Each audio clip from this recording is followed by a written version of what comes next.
with the narrative that you're changing. Pretty much with this stuff you saying that was rather negative or abusive or something that's telling that you can't do something, almost giving you a limiting mentality. But you had a strength and a mental strength to say, you know what, I'm going to prove you wrong. And you brushed it off. How were you able, you said, were you able to channeling it through hockey? How were you channeling that, do you think, in the sense of people can't brush it off like, people weren't brushing it off like you in this world right now that come from these same backgrounds, and they couldn't get to as successful as you because they couldn't brush it off? Well, here's the deal. I look at someone and say, if they can do it, I can do it. Mm-hmm. And I was playing hockey in the Spectrum in Philadelphia when I was 12 years old. I went headfirst into the boards, couldn't move my neck. I went home, and our family friend came over who was a chiropractor, adjusted me, and I said, that's what I'm going to do. I'm going to be a chiropractor. And it was pretty much as simple as that. That's so cool. When I saw Brian Tracy get up on stage in front of thousands of people in a success, program, I said, that's what I want to do. And Brian Tracy is the top testimonial on the back of my new book, The Solutions-Oriented Leader, and a good friend of mine now. So, you can really achieve anything that you want. And it's not what happens to you.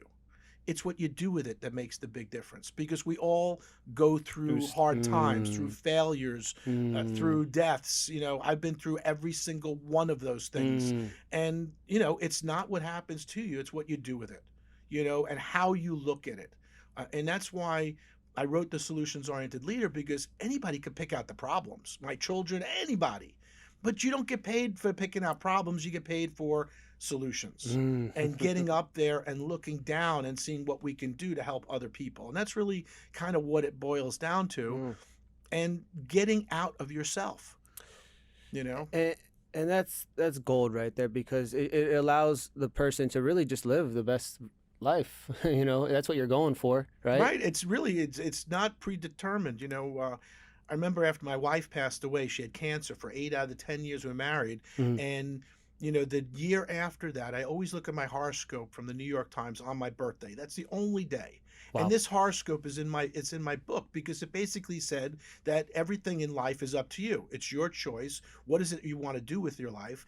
Get up and do it, and get started today. And it spoke to me as it should speak to everybody, because it really is a choice. And, once you're done with college and school, your parents aren't there to tell you what to do. You get to choose it. Now, if you allow other people to influence you, well, then that's your own situation.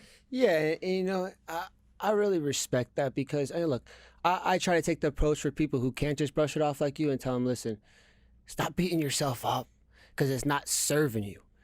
Look, do what Dr. Rick Goodman did. He brushed it off. He just told you about 8 things that were pretty big things that are, I would say, very, dark or considered heavy in life. And you talk about Pareto's principle, and it's the 80-20 rule. And 80% of the people are going to be great in your life, and 10%, maybe the crabgrass that grows on the earth, and another 10% you'll get rid of. And you know what? When you get rid of them, the another 10% is going to come in. And here's what happens. If I had 100 patients come in a day, and 99 said, you are the best, and 1 said, you're the worst doctor I've ever been to, you hurt me, I used to focus on that 1 person instead of the 99 people that said something good. Isn't it crazy? Yeah, and that person could have won the lottery, and they would complain about paying taxes.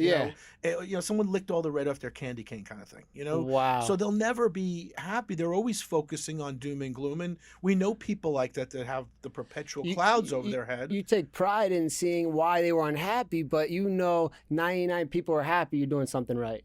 Right, and the thing is, focus on what you can do and the people you can help. Your tribe. It's not everybody. Yeah, I'm not everybody's cup of tea. Yep. I can't help everybody, but there's people that I specialize in working with leaders and CEOs and entrepreneurs that want to grow big businesses, because I've done all those.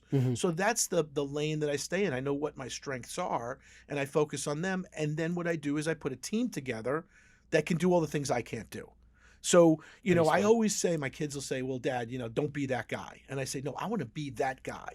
And that guy is the person who's top of mind, the person who is the go-to person. So, if someone says, I'm flying down to Florida or Miami, and they'll say, oh, call Rick Goodman, he knows this. And if that person calls me, if I can help them, great. If not, I'm calling 5 of my friends, and they're going to be able to help and access. Because it's about transforming your thinking, optimizing your assets, and accelerating your connectivity. We got to think differently, and we have to think, what are our assets? Our assets are the technology we know, our friends, people, our associates. These are all assets to us. And then we have to accelerate our connectivity. We've got to accelerate how much we engage with people and the speed at which we do business, because people want things done quickly. How would you say, I guess speeding it up, I usually like to hear every part of the life, but because you brought it up, how do you address that when it comes down to you're looking at what you need? Meaning, for example, you said technology. Like, how do you address which technology you need? Like, when you say we have access to these things, how does someone attack those things? They might know what to do, but how to do it. Well, I don't think you have to know the how all the time. True. And again, that's about putting a team together. I just had a conversation with a big construction company, and the CEO called me up, and she was just distressed about so many things. And I said, listen, the first thing you have to do is slow down to speed up. We eat the elephant one bite at a time. So let's look at what is the first issue that we have to attack. And the first issue is organization of the website. Everything else will fall into place after that, marketing, stuff like that. But let's just look at doing the first step, then the second step, then the third step. Most people were so used to multitasking, and it doesn't work. You just get a lot of little things not done. It's easier to focus on 2 to 3 things a day, and that's it. Then you've accomplished your goals. Most people don't get, if they have a to-do list, they never get anything done. It makes them feel bad about themselves. So 3 things, your top 3 priorities a day will make you massively successful.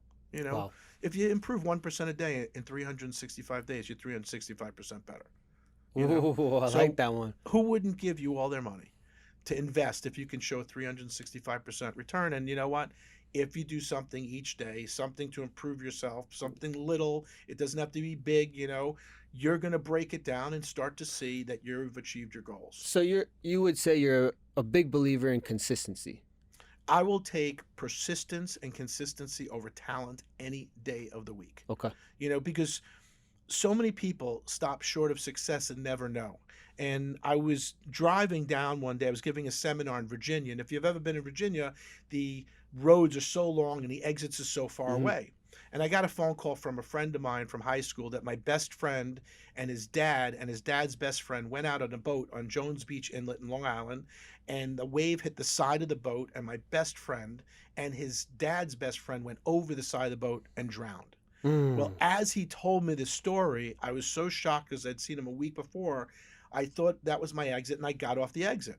Well, I started to turn around, realizing I got off the wrong exit, and I drove back in the other direction 45 minutes, and then I realized I was going the wrong way again. I turned around, and I went all the way back, and what I recognized, I stopped 100 yards short of my exit. But it took me all the way out. But I thought of it as a metaphor that how many of us stop just short of success, and we don't know because we quit. We gave up. We weren't consistent. We didn't move forward. It's no different than down here in Florida. I see people when we have torrential rains, and they pull the side of the road. I keep going because you know what? 100 yards later, it may not be raining, because down here, it could rain on one side of the road, not the other. But again, it's that metaphor that you got to keep moving forward, because what other choice do you have? What other choice do you have? Really, really, what other choice do you have? And it's funny you say that. It resonates with me, so I appreciate it, is I was someone who chose to, I'm going to sit down and not go forward. And I'll be the first one to admit, it does not help you. It would only make you not enjoy life and what it has to bring. The life is a journey, and you got to keep going forward no matter what. It leads me to knowing about more of your journey, Rick. If I really want to understand. I know you became a big-time chiropractor, then you got into the professional leagues with it.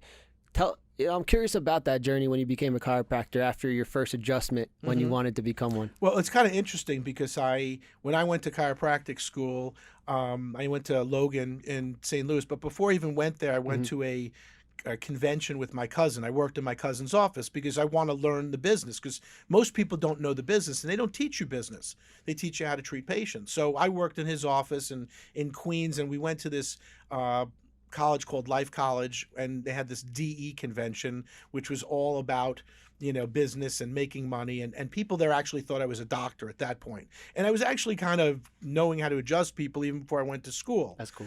And when I went to school, as everybody was just learning and wanting to get A's, I recognized that the most important thing was how to run a business.